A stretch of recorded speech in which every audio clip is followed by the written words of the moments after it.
Bonjour à tous et bienvenue sur la chaîne Élieuse Guidance. Nous voilà arrivés à la dernière vidéo sentimentale et vie émotionnelle de l'année 2022. J'espère que cette dernière a été bonne pour vous, mais ce dont je suis sûre après avoir réalisé toute la première partie des vidéos prédictives 2023 pour chacun de vos signes, c'est que cette année à venir vous réserve de belles surprises et des années pleines de réussite.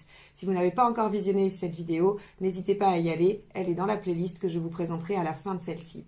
Parallèlement aux vidéos sentimentales, je sortirai également la deuxième partie qui représentera les prédictions mois par mois pour chacun des signes. Donc, si vous n'êtes pas encore abonné ou que vous n'avez pas activé la petite cloche, faites-le tout de suite afin d'être notifié de la sortie de ces vidéos. Je vous invite également à aller visiter mon site internet elieusguidance.com afin de voir tout ce que je peux vous proposer. Il y aura les rendez-vous que vous pouvez prendre avec moi, comme les formations en autonomie ou en visio. Et il y aura également la proposition du bon cadeau de Noël que j'ai sorti pour le mois de décembre. Je vous remercie en tout cas d'avoir suivi Élieuse Guidance toute cette année ou de vous être nouvellement abonné. Je vous souhaite une excellente année 2023 et je vous laisse avec votre tirage.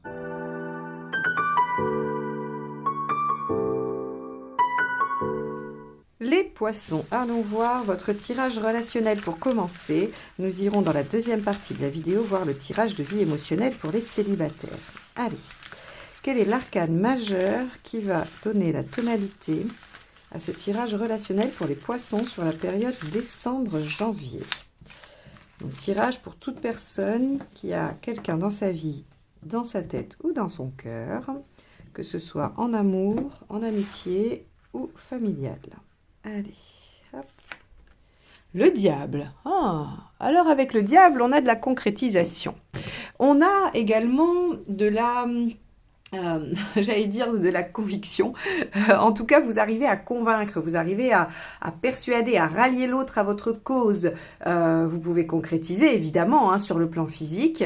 Ok, on va regarder. En tout cas, vous avez un bon pouvoir de séduction et de persuasion. On va regarder ce que ça donne avec l'état d'esprit du partenaire. Hop là, bah ça sera celle-ci. La tour, ok.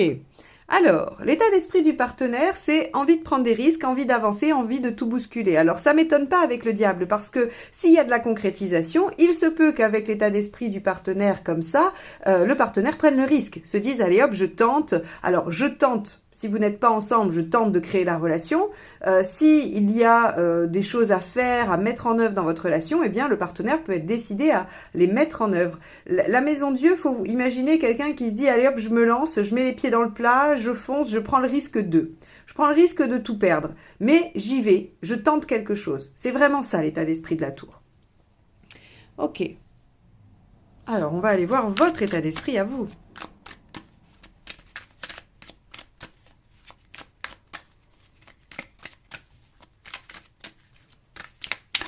Hop, ça sera celle-ci. Le 3 de Pentacle. Vous voulez commencer à voir les résultats. Vous voulez être reconnu pour vos efforts également. Il y a cette notion de vouloir, de ne pas vouloir agir pour rien, dans le vide. Donc, si vous voulez, ce 3 de Pentacle, il nous dit, bah, ok, vous voulez, un peu, vous êtes comme Saint Thomas, quoi. Vous ne croyez que ce que vous voyez, pardon. Donc, ok, on a, c'est marrant parce que ça fait une dynamique, en gros, c'est un peu comme si vous challengiez votre partenaire. Vous voyez, on pourrait imaginer que vous lui dites, ok, tu me dis que tu es capable de ça, ben montre-le-moi. Et grâce à votre charme et à votre pouvoir de conviction, vous arrivez à provoquer chez le partenaire l'envie de vous dire, ok, je vais te montrer, j'y vais, je fonce. Vous voyez, il y a un petit peu cette espèce de dialogue qui peut s'installer quand on voit ces trois cartes. Bon, on va aller voir ce qui a dépassé, quelle est la problématique.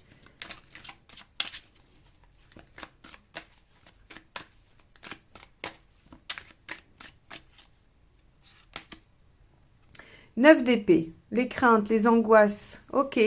Alors le 9 d'épée, vous savez, hein, c'est tout ce qui nous entrave parce qu'on pense que, parce qu'on croit que, parce qu'on nous a dit que. Donc ce qui est à dépasser, c'est les a priori que les autres projettent sur vous, sur la relation, sur votre projet, ou que vous, l'un et l'autre, projetez sur l'autre. Peut-être que vous avez cette croyance que le partenaire n'est pas capable d'eux, et peut-être que le partenaire a cette croyance que vous attendez quelque chose qu'il n'est pas capable de donner. Et donc, il y a quelque chose comme ça qui vient un peu finalement pétrifier tout le monde. et qui ne permet pas d'avancer. Ok, on va aller creuser ça. Qu'est-ce qui vous aide dans cette situation ?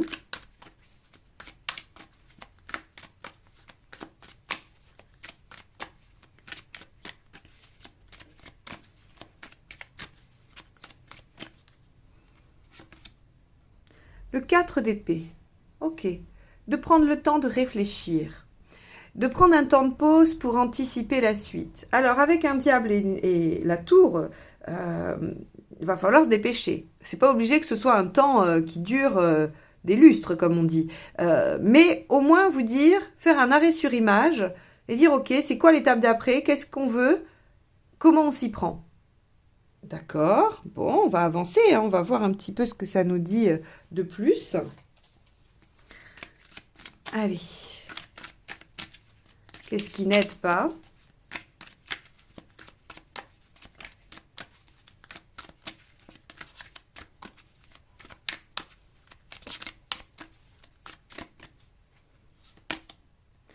Le roi de coupe. Ok.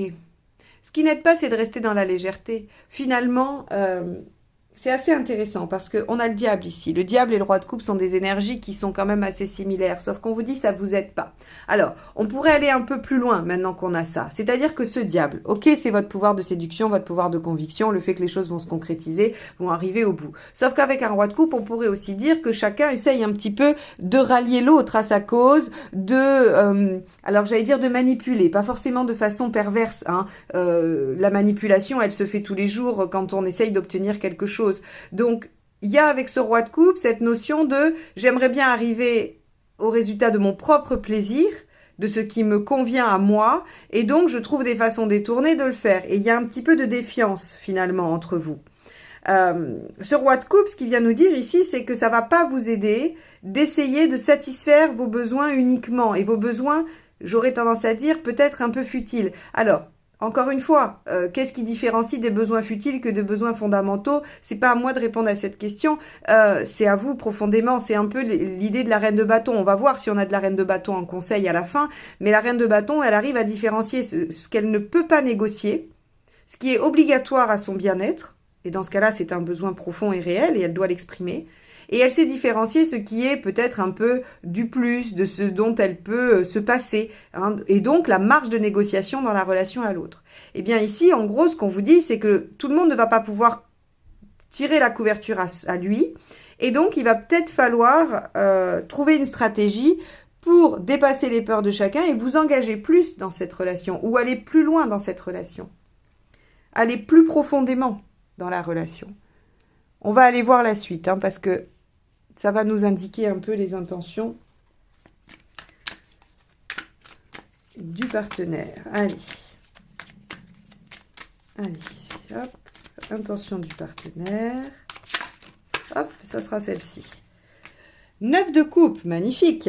Le partenaire a l'intention d'aller chercher son idéal. Le 9 de coupe, c'est... Je veux réaliser mes rêves, je veux aller vers ce qui me rendra heureux, vers ce qui me permettra de me sentir épanouie. C'est quand même du 9 de coupe, quoi.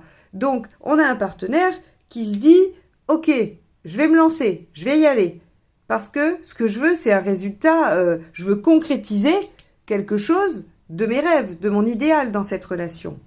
C'est une très belle carte à avoir, hein, dans ce jeu-là. Ok, on va aller voir vos intentions à vous.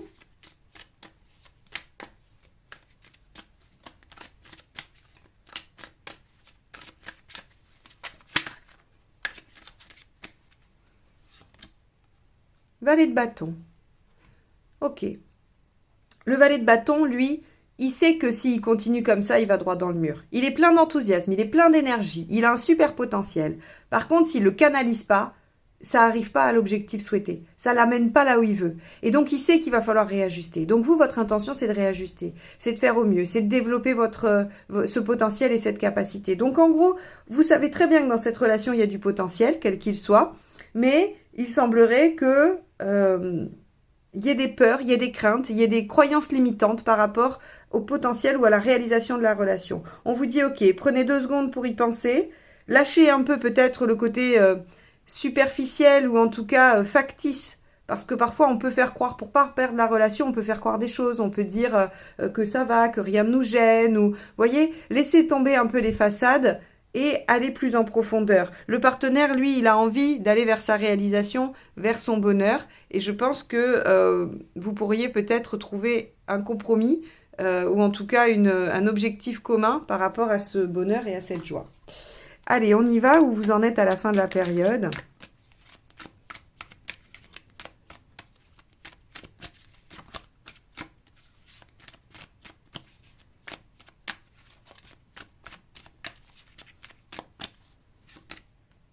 Neuf de bâton, vous dépassez les obstacles, vous sortez de votre zone de confort, vous allez au-delà. Le 9 de bâton, c'est ok, je vais sortir de là où je suis, de ce que j'ai construit pour aller chercher le 10e bâton, celui qui me manque.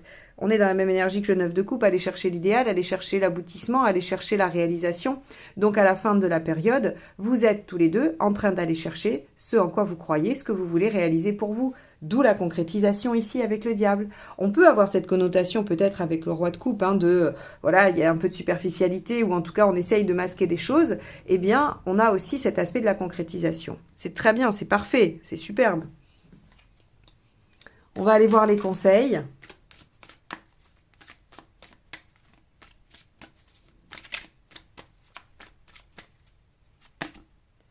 Cinq de coupe, acceptez de lâcher ce qui doit être lâché pour aller chercher ce qui vous rendra le plus heureux. Le 5 de coupe, c'est vraiment, vais-je avoir le courage de lâcher ce que j'ai, auquel je tiens, mais qui ne me satisfait plus, pour aller vers quelque chose qui, visiblement, va mieux me satisfaire, mais dont je ne sais encore rien. C'est vraiment cet esprit-là. Et là, on vous dit, bah oui, c'est un conseil, donc laissez derrière vous ce qu'il y a à laisser derrière vous. Ça peut être un comportement, ça peut être une vieille histoire, ça peut être plein de choses. Mais laissez derrière vous ce qui vous entrave pour aller vers votre bonheur, votre réussite. Allez, deuxième conseil. 10 de coupe, faites de votre vie un rêve. Il n'y a pas mieux. Vous avez quand même de très belles cartes. Hein. Vous avez le 9 de coupe, vous avez le 10 de coupe et vous avez un joli 9 de bâton qui nous dit que vous êtes en capacité d'aller chercher ce 10 de coupe. Alors évidemment, dans les conseils, c'est aller vers ce qui vous réalise, faites ce qui vous rend heureux, construisez votre vie rêvée, quoi. Donc, quand je vous dis que vous avez moyen de vous retrouver sur ce 9 de coupe en commun, c'est pas faux, quoi. Hein. Vous pouvez effectivement construire quelque chose de chouette dans cette relation. Alors, ça peut être renouer un beau lien familial, créer une très belle amitié ou une belle relation amoureuse. Hein. Hop, et bien ça sera celle-ci. Hop, 2 de bâton. Et oui, tranchez, faites un choix. Vous voyez, faites un choix. Le choix, ça peut être un choix de vie, hein, vraiment. Choisissez cette personne, choisissez de vous réaliser avec cette personne ou choisissez de laisser derrière vous un comportement qui vous nuit, acceptez de laisser derrière vous des éléments. Voilà, on peut, dans ces choix-là, dans le 2 de bâton, on peut faire plein de choix différents à plein de niveaux. Hein, des petits choix comme des choix cruciaux. En tout cas, on vous dit tranchez, décidez, projetez-vous. Hein, parce que ces choix-là, ils vont vous engager sur les mois à venir, voire peut-être des années pour certains.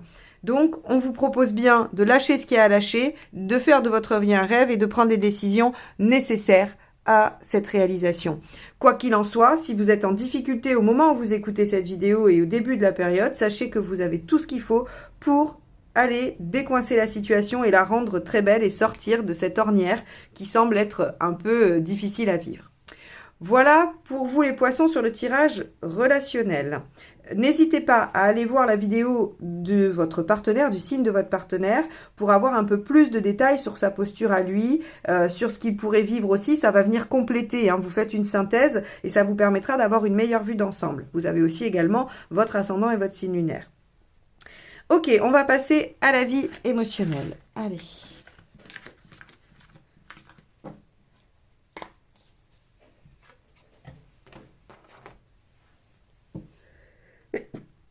Pardon, c'est la saison des petits rhumes.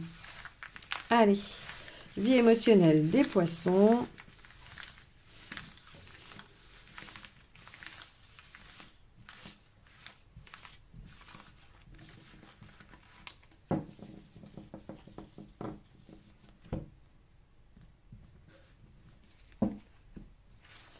Votre état d'esprit. Alors, le magicien, qui équivaut au battleur hein, dans le rider. Ok. Ce que vous souhaitez. Le jugement. Ok. Pourquoi ça ne marche pas? La tour. Ok. Ce qu'il faut faire pour que ça fonctionne. La roue de fortune inversée. Donc je vous la montre à l'endroit. Hein. C'est une très belle carte. J'aime beaucoup ce jeu. Donc voilà, elle est à l'envers. On ira voir ce qu'elle veut dire. Issue à court terme. Hop. La lune à l'envers, que je vous montre également à l'endroit. Ok. Et à long terme, tempérance. Alors, les poissons. Les poissons, les poissons, les poissons. J'installe le jeu. Hop.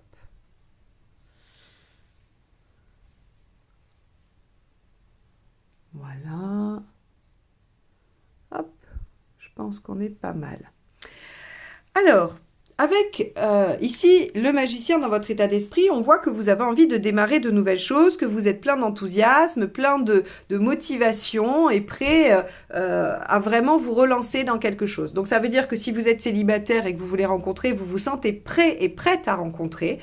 Si vous avez envie de régler une problématique émotionnelle, guérir, je sais pas moi, une blessure, une faille, eh bien vous vous sentez également prêt à démarrer quelque chose, à aller vers une nouvelle phase de vie. Et ça vient se conforter encore plus, puisqu'ici on a le jugement qui nous dit que ce que vous souhaitez le plus profondément, c'est une renaissance. C'est vraiment revivre, renaître, ressusciter à la vie émotionnelle. Donc vous avez dû passer une période de vie un peu difficile, un peu délicate, et vous avez envie de faire table rase et de recommencer quelque chose. Alors pourquoi ça marche pas? Avec la tour, on vous dit... Le problème, c'est que c'est un peu comme si vous y arriviez avec vos gros sabots ou comme un éléphant dans un magasin de porcelaine, vous voyez. Donc, il n'y a pas de logique, il y a juste des tentatives qui n'ont pas été réfléchies avant, qui sont juste peut-être de l'impulsion, de la spontanéité. Alors, ça ne veut pas dire que c'est pas bien la spontanéité, mais là, en tout cas, ça vous aide pas à aller vers quelque chose de radicalement nouveau. Parce que le problème de la spontanéité, c'est qu'elle fait appel au réflexe. Elle fait appel au réflexe, elle fait appel à ce que l'on sait faire finalement. On est spontané que dans ce dont on est... qu'avec ce qu'on est à l'aise. Je sais pas le dire. Je vais pas réussir à vous la faire, cette phrase-là. Il y a des jours où ça veut pas. Hein. C'est-à-dire qu'en fait, oui, vous allez réussir à mettre en œuvre de façon presque, on va dire, intuitive et inconsciente que ce que vous savez déjà faire finalement. Parce que la nouveauté implique de la concentration, implique de l'entraînement parfois. Et donc là, on vous dit, vous voulez renaître et faire quelque chose de radicalement nouveau finalement, et pour autant, tout ce que vous mettez en œuvre rappelle juste ce que vous savez faire. Alors, on vous dit... Avec la roue de fortune, dans ce qu'il faut accepter de faire pour que ça fonctionne, c'est plutôt essayer de vous adapter à ce qui se présente. La roue de fortune inversée, c'est il y a des choses qui se passent indépendamment de nous, indépendamment du temps que l'on voudrait que ça prenne, et qui sont nécessaires pour que les choses arrivent dans notre vie. Et là, en fait, la roue de fortune, elle vous dit, au lieu de poser des actions un peu éparpillées, spontanées, et qui ne sont pas réfléchies, essayez de mettre cette énergie que vous avez dans « je suis et j'accepte ce qui se présente » ou « j'essaye de m'adapter à la vie ». Alors vous allez me dire « oui, mais quand il n'y a rien qui se présente, qu'est-ce qu'on fait ?» Effectivement, qu'est-ce qu'on fait? Peut-être que vous pouvez juste provoquer les situations, c'est-à-dire vous mettre en situation d'eux et ensuite... suivre le cours, comme un peu le premier coup qu'on donne, le premier coup de bâton en haut de la piste de ski, et après on glisse. Voilà, il y a peut-être un peu de ça, il y a peut-être un peu de cette idée-là à faire dans votre vie émotionnelle pour que les choses s'enclenchent. Alors, sur le plan des rencontres, ça veut dire qu'il va falloir accepter de prendre ce qui vient, ou en tout cas, alors, dit comme ça fait pas rêver, d'explorer ce qui se présente. Accepter d'explorer, même si ça correspond pas forcément à ce qu'on cherche au départ. Et sur le plan de la guérison, ou en tout cas d'aller régler ce qu'on a à régler, eh bien, il va peut-être falloir accepter d'aller vers des techniques dont on entend parler, ou aller lire des choses voilà, que vous avez vues passer, ou dont on vous parle, et qui ne seraient pas les choses vers lesquelles vous aurez été naturellement. Ce que ça provoque, c'est quand même assez intéressant parce que ce que ça provoque, c'est la lune inversée, c'est-à-dire l'extériorisation. Il y a quelque chose qui fait qu'inconsciemment, on va aller mettre à jour des éléments, des choses, et ça va pouvoir se construire finalement. Parce que ce soit une guérison ou une rencontre que vous souhaitez, il y a des choses inconscientes qui vont s'extraire, qui vont se régler. Et donc, qui vont permettre, regardez, la guérison, et donc le retour à l'équilibre. Et quand on est dans le retour à l'équilibre, bah forcément, ça favorise les rencontres, les échanges et les moments conviviaux. Tempérance, elle vous propose de bons moments conviviaux, elle vous propose une guérison et elle vous propose de vous sentir aligné en vous. Donc finalement, ce qu'on vous dit, c'est que, ok, vous avez une très belle énergie de renouveau, mais vous l'utilisez un peu tout feu tout flamme sans trop savoir où la diriger. On vous dit c'est pas grave, cette belle énergie, gardez-la parce que c'est très positif, mais utilisez-la pour juste amorcer des choses et après suivez. N'essayez pas de contrôler, n'essayez pas d'amener les choses là où vous voudriez qu'elles aillent. Laissez-vous porter par la vague une fois que vous avez mis le premier coup de rame ou le premier coup de bâton. Et ici, on vous dit ça va forcément faire sortir des choses, donc on a une guérison qui s'amène et en plus, vous allez être aligné, vous allez être en capacité d'être dans la bonne communication, dans les bons échanges et tempérance. Ce qu'elle nous dit, c'est qu'on est bien entouré affectivement. Donc, moi, je pense que ça peut potentiellement signifier que les rencontres pourraient arriver sur cette période-là. Ok les poissons, bon, ce tirage, j'espère qu'il vous apporte des pistes de réflexion, qu'il vous permet de nourrir en tout cas votre réflexion, c'est son seul objectif, il n'a pas d'autre ambition que celle-ci. Je vous remercie de m'avoir écouté jusque-là, je vous souhaite une belle fin d'année et une très belle année 2023 et je vous dis à très vite pour de nouvelles guidances. Bye bye.